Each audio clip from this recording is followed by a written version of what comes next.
Donc pour affûter la tronçon, on peut le faire partout. Il suffit d'avoir l'étau qu'il y a dans chaque véhicule du coup. C'est bon, tu les as mis? Il n'y en avait que deux, hein, tu m'as dit. Ouais. Un dans le véhicule de Mika ouais. et un dans notre véhicule. D'accord. Donc après, ils se le prêtent à Bordeaux. Voilà. Par contre, ils en ont un chacun, ça. Ouais. Et vous aussi. Ouais. Donc on fixe l'étau sur une bûche. Elle n'est pas obligée d'être aussi grosse que ça. Hop. On vient fixer notre tronçon dessus.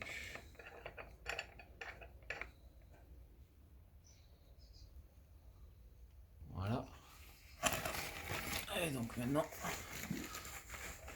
on a toute la place pour pouvoir affûter. Ah, tu peux me choper un marqueur, s'il te plaît? Un marteau? Un marqueur. Ah, un marteau.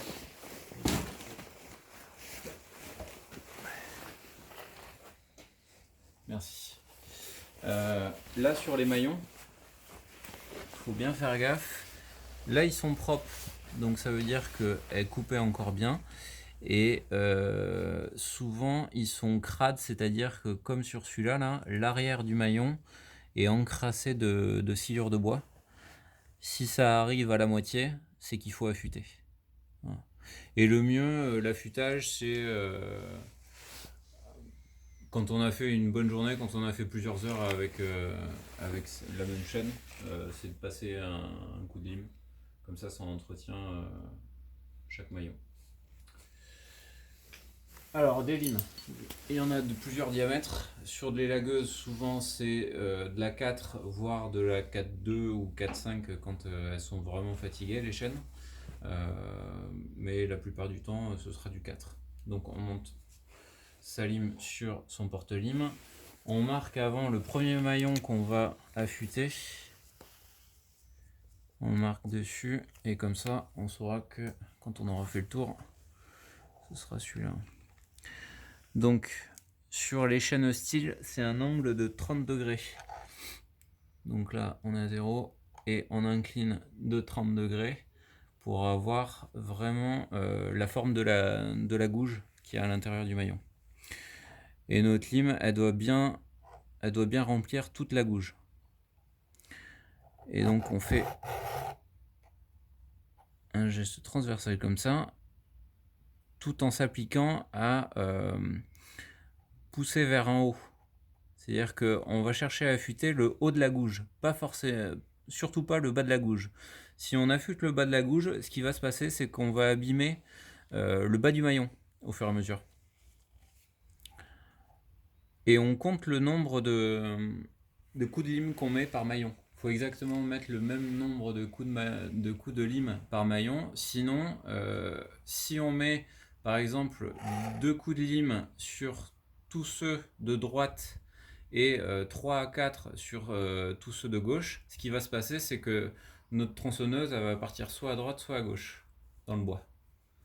Si on fait 2 coups de lime sur chaque avec la même intensité, notre chaîne elle va toujours couper bien droit. Donc là, hop.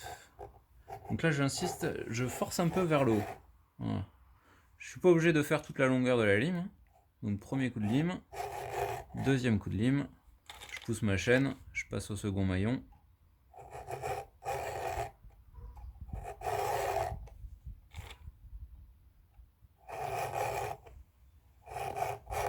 Et je suis pas obligé de remettre le frein de chaîne à chaque fois. Ça tient très bien.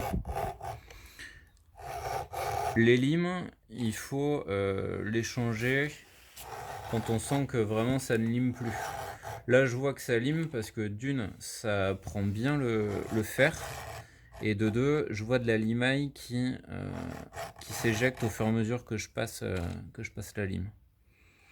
Je suis pas obligé de forcer comme un bourrin hein, sur la lime. C'est une pression constante, mais pas exagérée.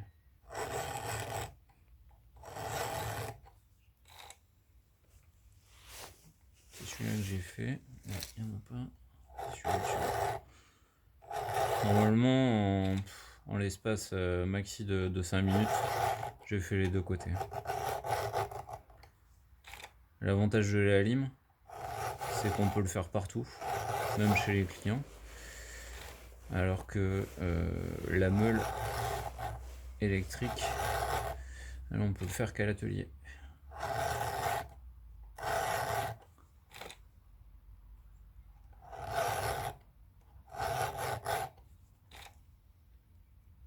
Voilà, là je suis revenu à mon premier maillon. Donc du coup, je change de sens, je me mets de l'autre côté et je fais l'autre côté. Si on n'a pas trop l'habitude de l'angle d'attaque pour la lime, on peut toujours se poser le gabarit d'angle où on a un côté à 30 degrés donc pour les chaînes hostiles et il y a d'autres chaînes qui sont à 35. Donc là on a le degré qui est marqué. Moi c'est du 30 donc je le mets de ce côté là et comme ça peut me permettre, alors juste mon maillon vert qui est marqué il est là. Donc là j'attaque le côté gauche et hop. Et donc du coup j'aligne ma lime avec le trait du gabarit.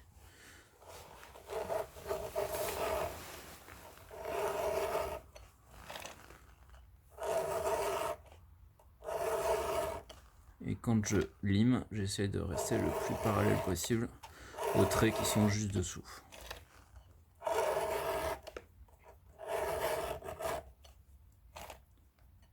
Voilà. Donc là, vraiment, j'appuie pas vers en bas. Hein. J'appuie pas comme ça. Hein. J'appuie plutôt, je lime plutôt en montant, comme ça. Comme ça force sur le haut du maillon.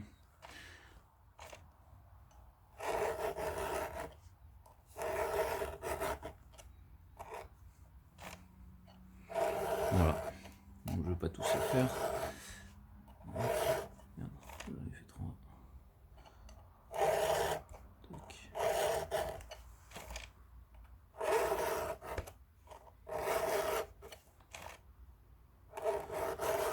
Toujours bien avoir deux mains sur la lime, une sur le porte-lime et l'autre main sur le bout de la lime.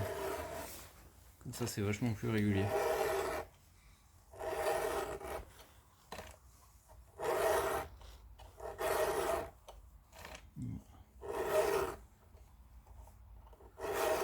Et voilà, je suis revenu au point vert. Donc ça c'est terminé.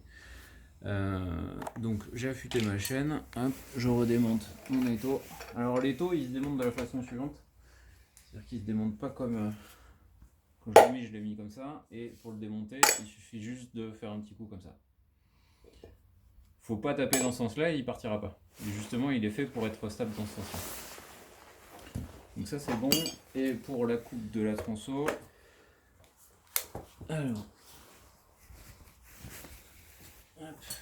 Quand on attaque une bûche à la tronçon, il faut l'attaquer un coup en biais dans ce sens-là, un coup en biais dans ce sens-là. Et pas vouloir faire de l'horizontale et descendre comme ça. Ça, vous allez du coup mettre l'ensemble du guide dans le bois et le guide va forcer. Alors que quand vous faites ça, vous attaquez un tiers du guide, pas plus, ou 2 tiers. Et là, pareil. Alors que là, si on fait à l'horizontale, il y a tout le guide qui est mangé par le bois.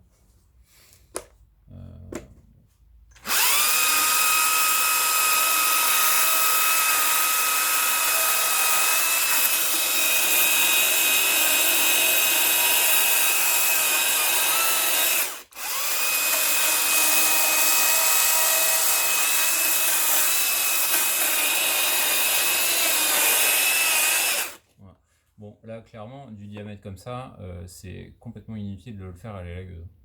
Parce que le guide chaîne est forcément plus petit que le diamètre du bois. Donc ça sert à rien. Là, c'est à faire à la grosse tronçon, ça, un diamètre comme ça. Voilà. Une fois qu'on a fini de se servir de la tronçon, on peut dévisser ça pour enlever le gros de la merde à l'intérieur.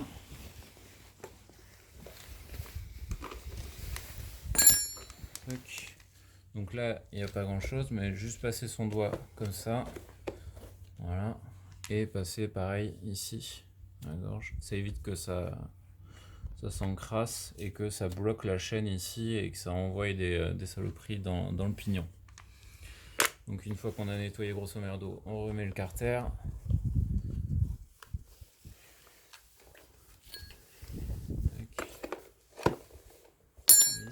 On fait un tour de chaîne et on vérifie sa tension. Là, elle est bonne, ça s'écarte très légèrement. Faut pas plus, faut pas moins. Là, ça serait beaucoup trop serré. Et si le bas du maillon commençait à s'échapper du guide, dans ce cas-là, ça serait trop détendu. Donc une fois qu'on a vérifié notre tension et qu'on a bien tout resserré, il faut pulvériser le désinfectant, comme pour les tailleuses, comme pour tous les outils de coupe. On pulvérise bien à l'intérieur des maillons. Voilà, ça doit être bien trempé et on remet l'étui pour que le produit agisse pendant toute la nuit et le lendemain on la réutilise et ça nous enlève toute la résine qu'il y a sur les maillons. Autre chose? On est bon? On est bon.